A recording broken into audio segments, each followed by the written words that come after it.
Hello po! Dumating na po yung package ni Mama galing po sa Hong Kong. Buksan na po natin.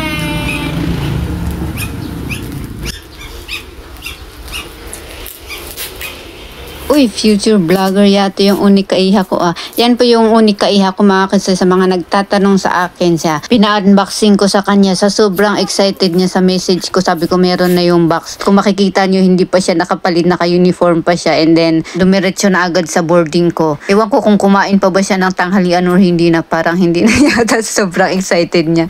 So ayan, pinabuksan ko sa kanya. Sinend ko yung box nung last month and then magti 3 weeks pa lang ngayon mga kid size. Nakarating na safe. Kung makita nyo, hindi po siya nabuksan o wala pong siyang butas.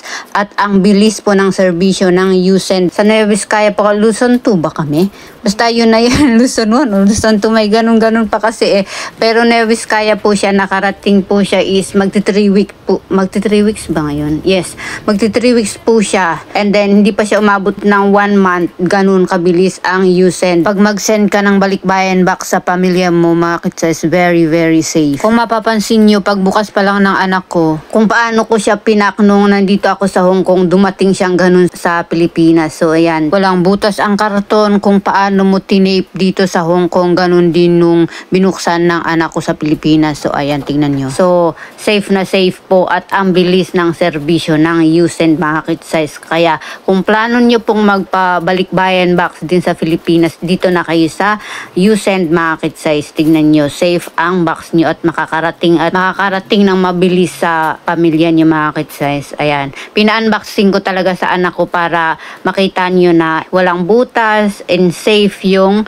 box na nakarating sa Pilipinas. Kung napanood niyo yung vlog ko noon nung nagpa-box ako last month, so ayan siya. Nakarating na siya agad sa Pilipinas. Hindi ko nga in-expect, kala ko next week pa or next, maabutin ba siya ng 1 month, pero hindi. Magti 3 weeks pa lang nakarating na siya. Pina-video ko talaga hanggang sa matapos yung box para makita nyo sa loob niya na hindi talaga siya nagalaw or wala siyang kabutas-butas pati sa loob niya. Safe na safe po ang box nyo dito mga kit-size. Kaya ano pang inihintay mo? Kung ako sa'yo, magpa-box ka na dito sa Usend para makarating din ng safe ang box mo sa pamilya mo. O, diba? Kasing bilis ng airplane yung kasing bilis ng airplane yung pagdating ng box mo sa bahay mo. Yan mga kit-size. Proven and tasted, diba? Tignan nyo sa loob niya, kompleto recados kung paano nyo sa siniksik noon nung nagbox kayo. Kaso nga lang sa amin is madalian lang kami noon, kaya ayan ang nangyari.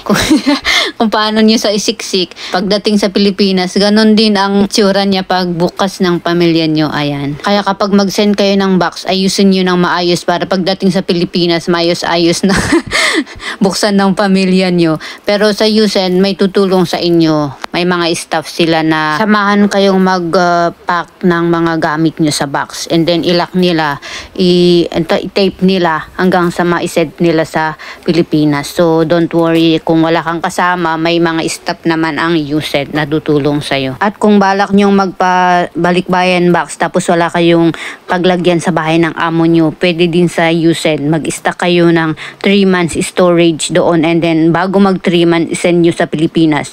Kasi hanggang 3 months lang yung free storage nila. Kapag lumagpas na ng 3 months, meron ka ng daily na babayaran. Parang penalty ganun. So, pwede kayong mag-stock ng 3 months doon and then bago mag 3 months, send nyo na yung mga gamit nyo sa Pilipinas. At kung tatanungin nyo mga kid-size kung free ba yung stripe bag na paglagyan nyo ng mga gamit para i-stock doon, hindi po. Mababayaran nyo po yun mga kid-size and depende po sa laki ng stripe bag na kukunin nyo. And kung magkano ba ang pag-send ng box sa Pilipinas mga kid-size, nakadepende po sa laki ng box kung magkano ang babayaran mo. Kaya for more info mga kid-size, message nyo po ang Facebook ng Usend kung gusto nyo pong magpadala ng balikbayan box sa pamilya nyo. So, hanggang dito na lang mga kit-size. Bye-bye!